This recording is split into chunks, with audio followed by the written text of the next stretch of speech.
Hello, everyone, and welcome to this special conversation on behalf of the fantastic film House of Gucci. I'm Dave Karger from Turner Classic Movies, and it's my pleasure to be here with two of the members of the cast of the film, both Academy Award winners, Lady Gaga and Jared Leto. Hello to you both.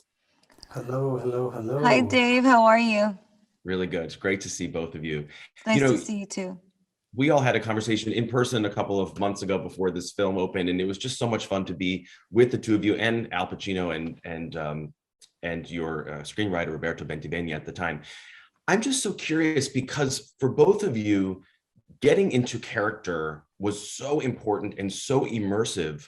What has it been like for the two of you to get to know each other as Jared and Gaga over these past couple of months, as opposed to what I imagine was not getting to know each other very well during the filming? Gaga, let me start with you on that.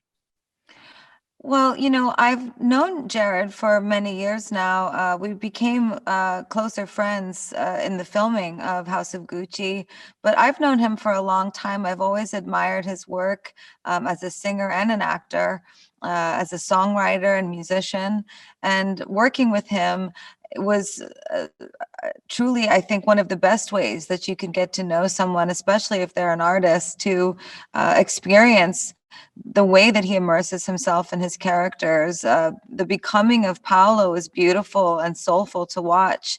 Working together was something that, for me, was imaginative and evocative and sort of endless in its ability to be expansive and spontaneous. I loved being around him, and I feel like in a lot of ways, Jared, I got to know you even better working with you. And then we got to also know each other off camera as we started to do promotion for the film, and also the ways in which he was supportive of me during the filming process. I would text him when I was studying my character, when I was working on Patrizia. So I would say that our friendship is something that is special to me, and I deeply admire him. I think artists recognize game and each other when they are able to connect on the court. The court of art, Ridley's set. How about you, Jared? I mean, it's an interest. Thank you for that. I appreciate those words, and I feel the same. I think the whole world watched, this genius being born in front of all of our cameras and our with her music and her art and everything. And it's just a beautiful thing to have the opportunity to work with people that you admire. It's a really special.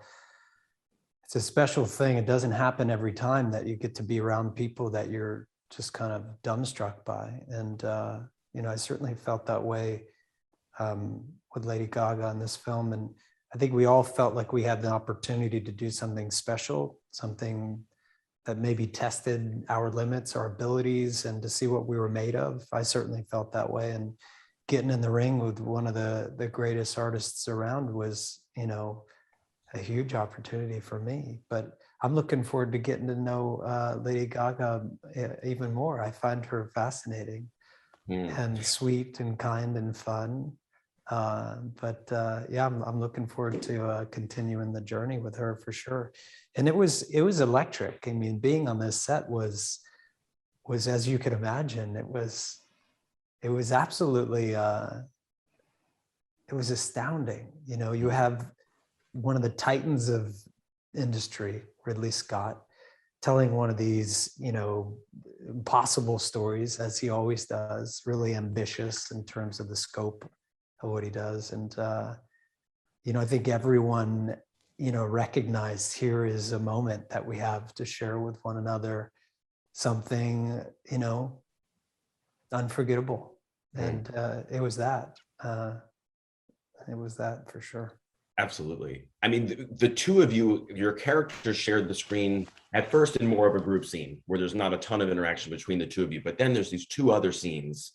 One where kind of the idea of Paolo's own line is presented, and then this other great scene also with Adam Driver's character and outside in front of the two cars after the kind of the betrayal at the fashion show. I was really paying special attention when I watched the movie again to those two scenes, just to see the two of you and the interaction. I'm curious about the little kind of dancing moment, Lady Gaga, in that first scene that happens. Was that spontaneous? Was that in the script? Was that something that just happened? That was something that just happened. That was not in the script. The line was in the script, "Hello 1980s," but the dancing was something that Paolo and I did together. we, you know, we were exploring their relationship in the scene, and what I found very interesting about that scene is Patrizia in that moment is, really gaslighting Paolo, but she's also gaslighting herself, because I always felt in all the research that I did of her that she was truly someone that wanted to be a part of this family as well as keep the family together. So she always felt that she was truly working in service of the Gucci's, in service of family, and being a good Italian girl. And so in this scene, when she says we could distribute your own line, she means what she says, and she thinks she's doing the right thing. Now, though certainly we watch this all unfold and fall apart, but I think that the dance that Paolo and I did is part of the dance that the Gucci's did together. And Patrizia was a Gucci at one point, or at least I view her that way because I played her, and she certainly believed herself to be one. But I think there's something kind of metaphoric about that dance, and I think Ridley loved it. When we did it on set, Ridley was so excited. Remember Jared? I love the dancing. I love the dancing. So he kept wanting us to dance longer and longer and longer. It was quite funny. Until we danced all the way into the next room. That scene ran across 3 rooms, so the cameras were and he shoots, in every room at all times. So we were walking across 3 rooms, and we had some idea of where we had to land, but a lot of it was spontaneous. And I think my most spontaneous scenes were with Jared and with Al. That makes sense.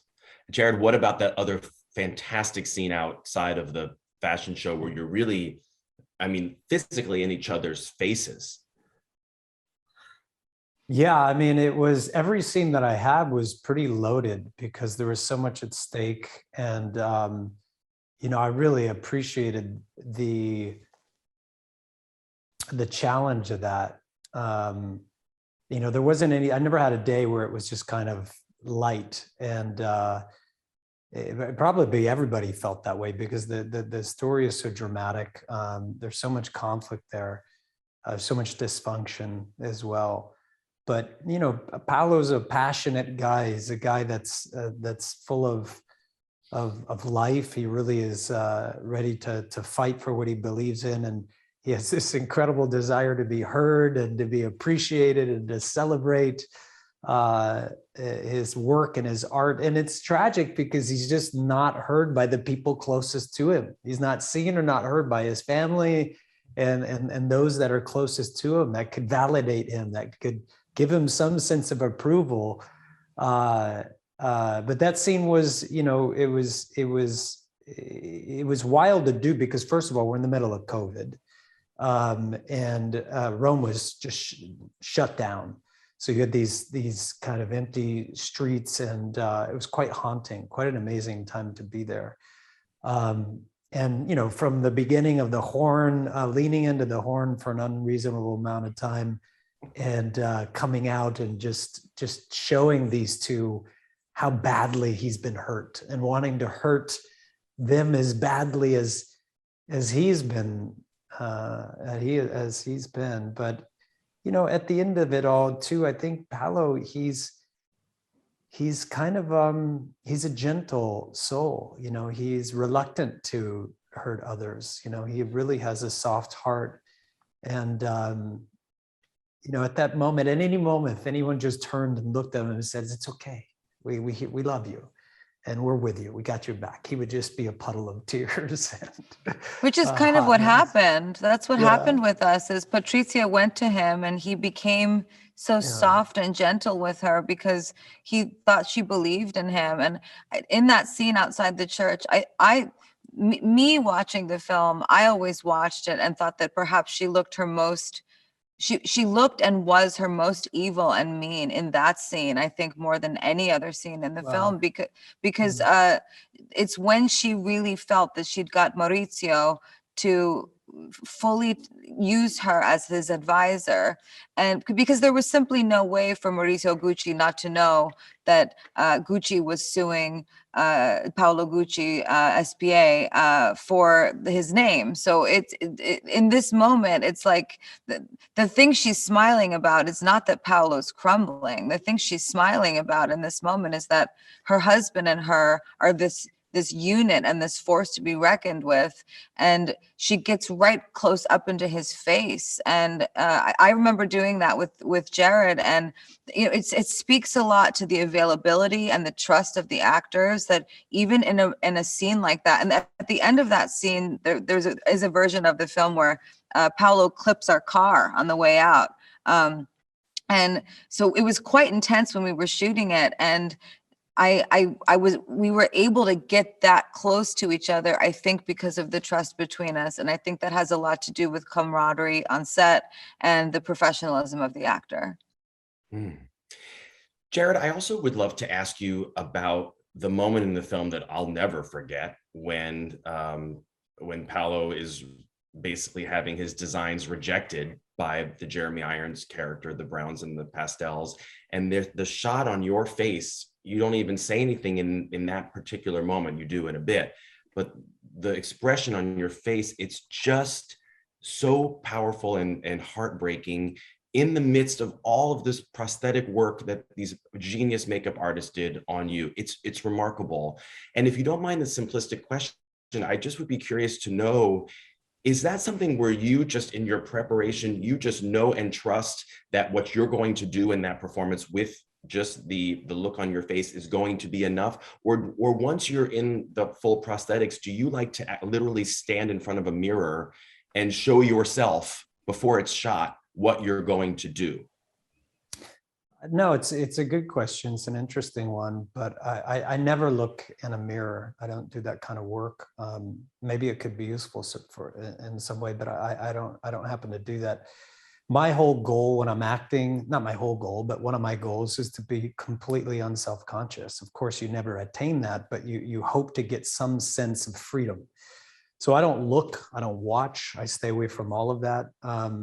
I showed up every day on the set, fully in character from head to toe.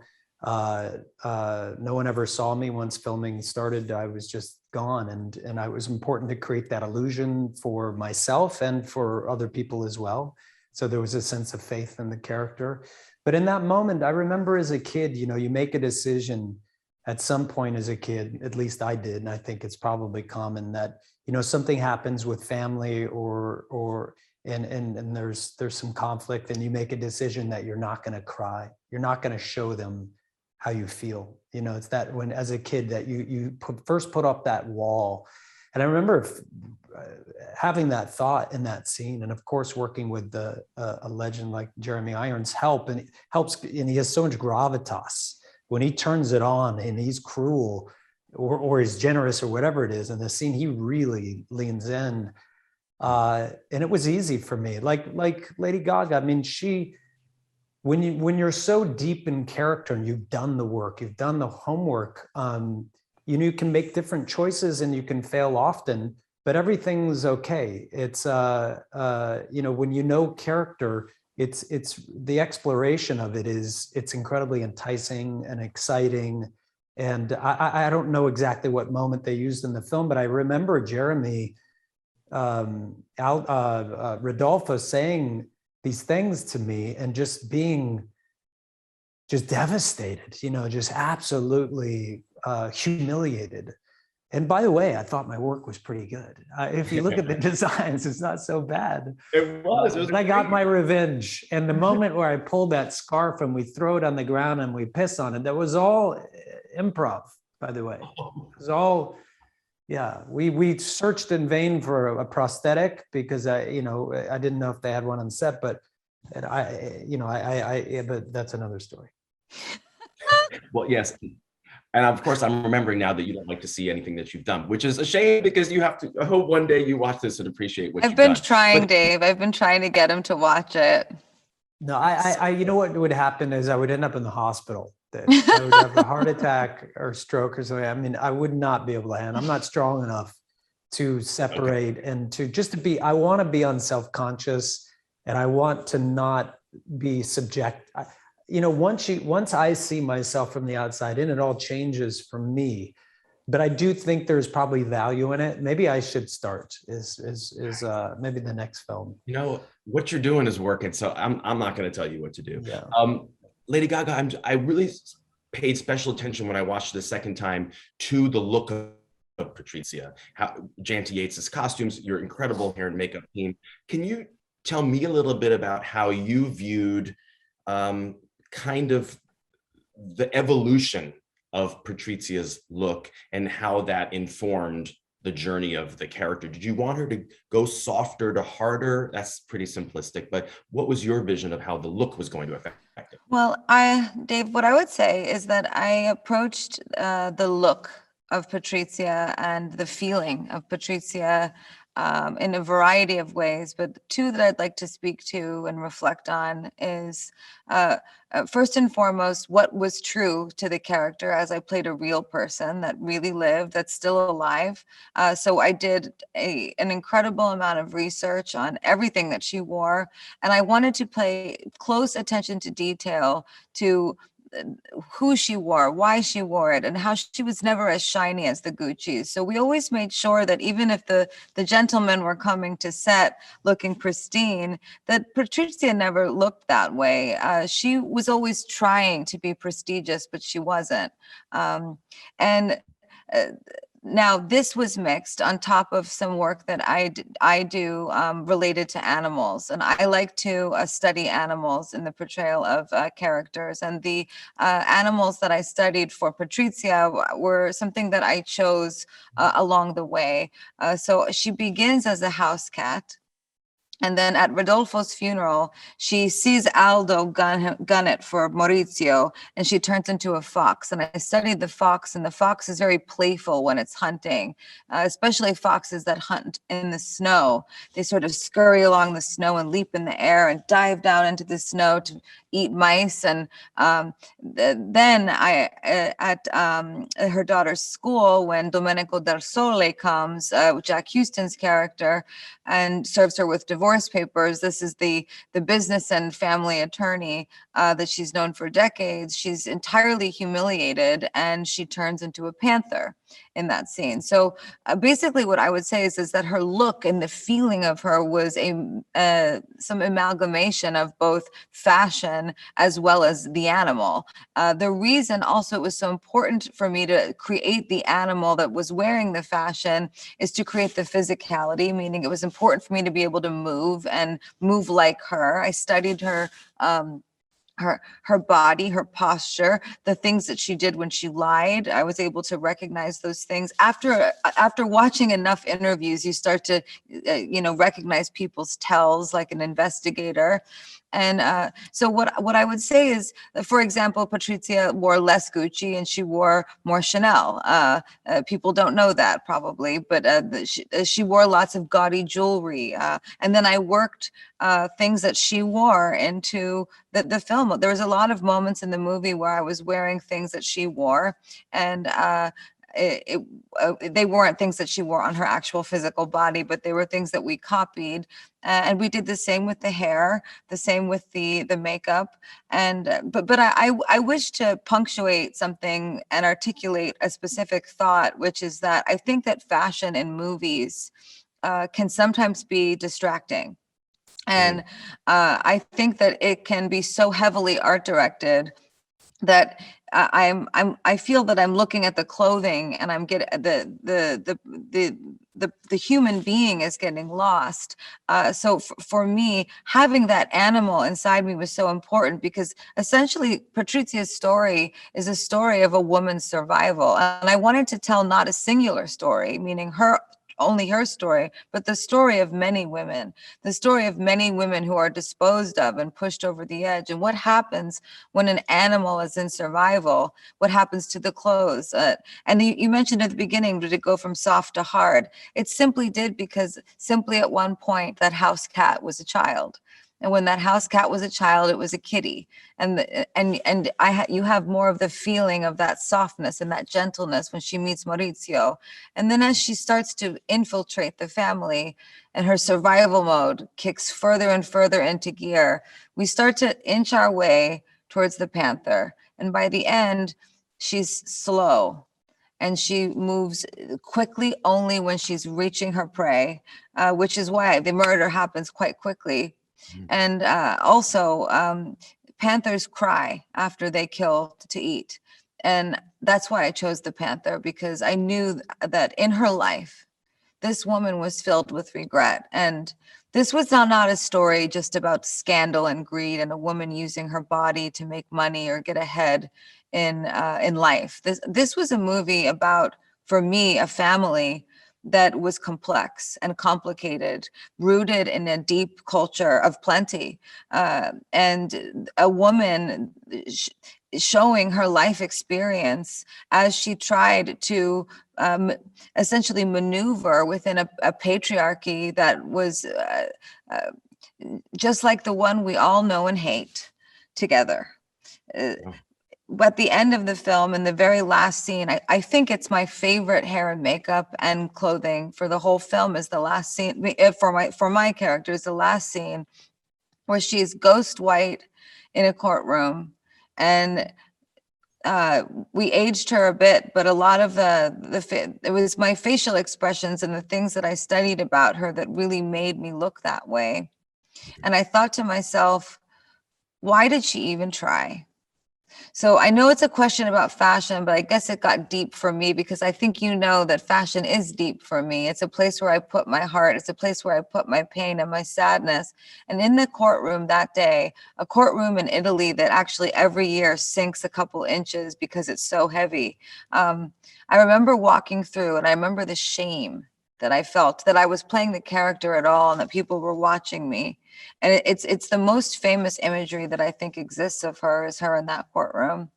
So fashion played an integral role, but so my very long answer is meant to be one that really paints a picture of the precision that goes into creating something that also is the chaos of life, and the chaos of art, and how do you hone in, and how do you make poetry and create the haiku, when something is just so rich. Yeah, it also speaks to what both of you have alluded to, which is that although this is a story about an extraordinary family under extraordinary circumstances, it presents family dynamics that we all can relate to, wanting to belong, wanting to feel a part of it. And I think that's what both of your performances bring out so strongly and powerfully. Jared, I also want to talk in the couple minutes I have left with you too about Paolo's voice. For those people who know your music career, know that you have this ridiculous singing range, multi-octave notes that I just can't believe that you can hit. And it's so fun to see the way that you play with Paolo's voice in kind of like a sing-song manner, where he goes to this upper register in this kind of playful, lilting way. How did you come up with that? And was it especially fun for you to do the vocal work, given the fact that you also sing for part of your artistic life?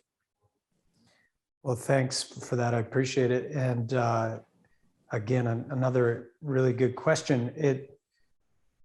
The dialect was one thing, the range and the melody of the voice was another. And there wasn't very much audio of Paolo. There was actually one interview, and it was about a minute long.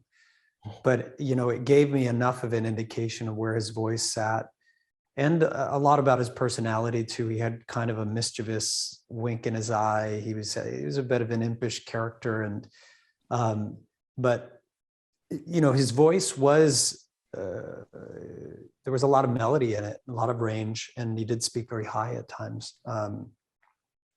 So I grabbed a hold of that, and then I kind of filled in the rest with but quite a bit from a friend of mine in Italy, who happens to be the creative director of Gucci now, is Alessandro Michele. And I've spent a lot of time in Italy over the years. So, in some way, this is like my love letter to Italy. And I've always loved the accent. Of course, who doesn't? It's a fun accent to play around with as an actor. It's fantastic. It's got so much music in it. But everybody in the film, even if you look at the documentaries, you look at the footage, everybody spoke very different.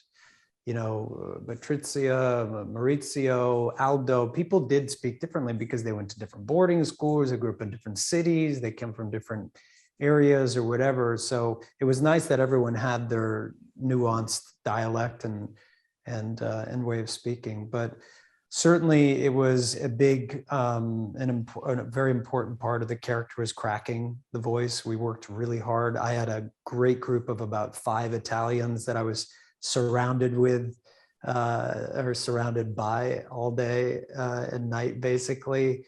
And just to hear that voice and working on the script, and they were really just essential. And I owe them a great debt because of what they gave me. They gave me an authentic experience. And I was studying Italian. I think everyone probably was learning to speak as much Italian.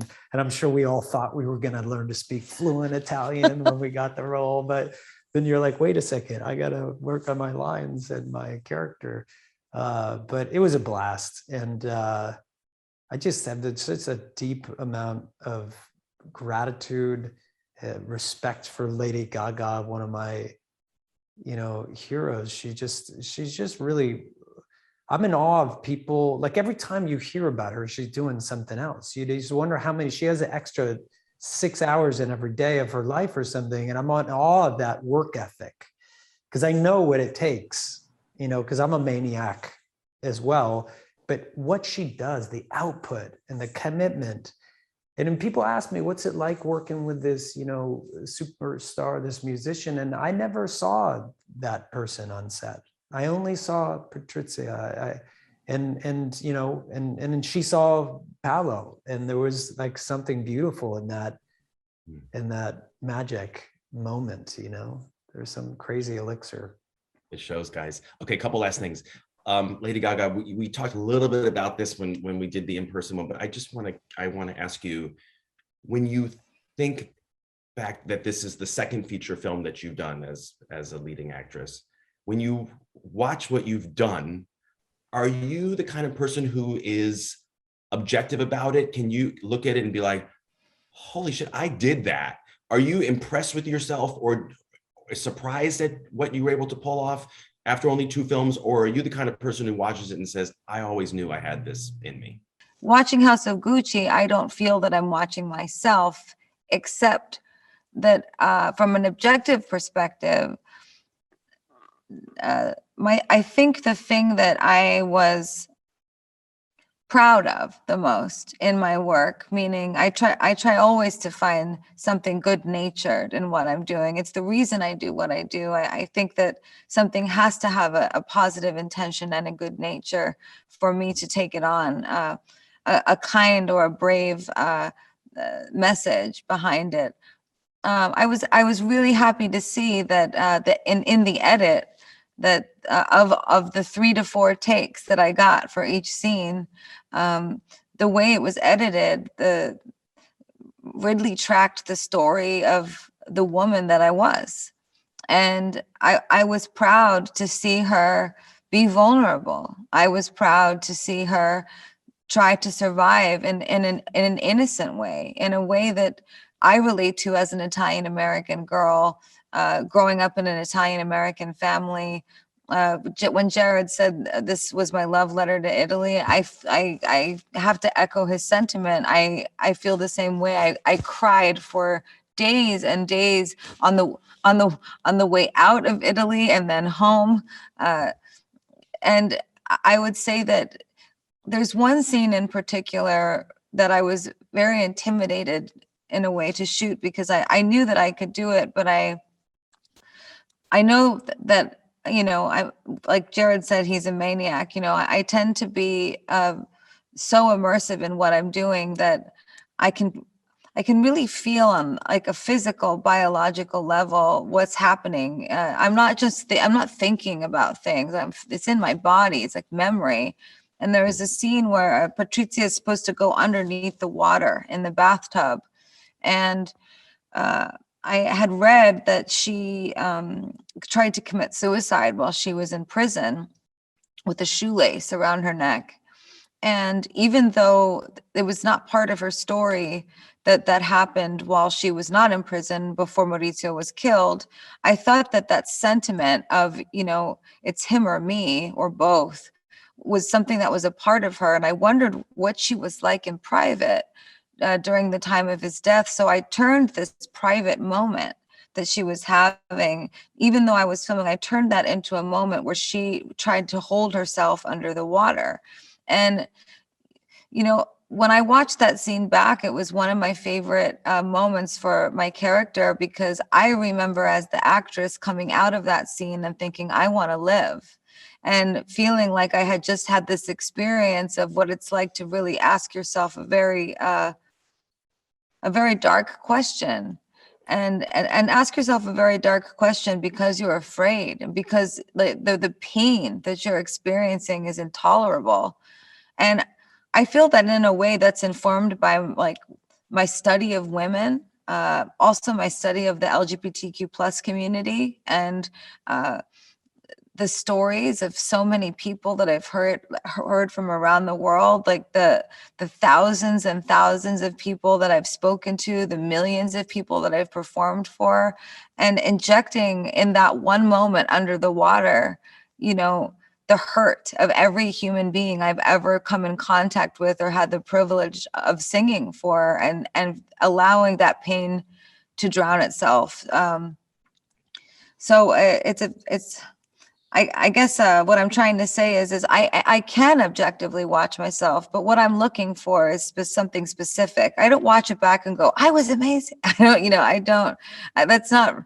That's my job. Yeah, I don't do that. I'm certainly very critical of myself. I'm mostly fascinated by the choices of the editor. I'm fascinated by the musical choices if they weren't mine. If I haven't created the music for the film, I'm fascinated by the musical choices. I'm fascinated by the performances of the other actors, and the cadence of the film. And I said this to someone the other day, to me, playing a character is like singing one song, like one full whole song, and it's for that whole time. And it was really a privilege to do this. It was a privilege to do this, and I don't think I'll ever not feel proud to have been in a film with Jared, with Al, with Adam, with Jeremy, with Salma. To be Ridley Scott's, daughter for 3.5 months and longer, it's I feel really lucky. And Giannina Scott, his wife, I mean, she's a force to be reckoned with, and this movie never would have been made without her. And he allowed for this story to encapsulate the true pain of a woman that was thrown away, and what happens when you get pushed too far. Well, it's so clear that both of you poured so much of yourself into this film.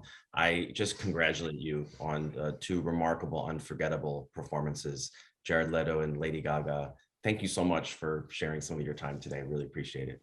Thank you, Dave. Bye, guys. Miss you, Jared. Bye.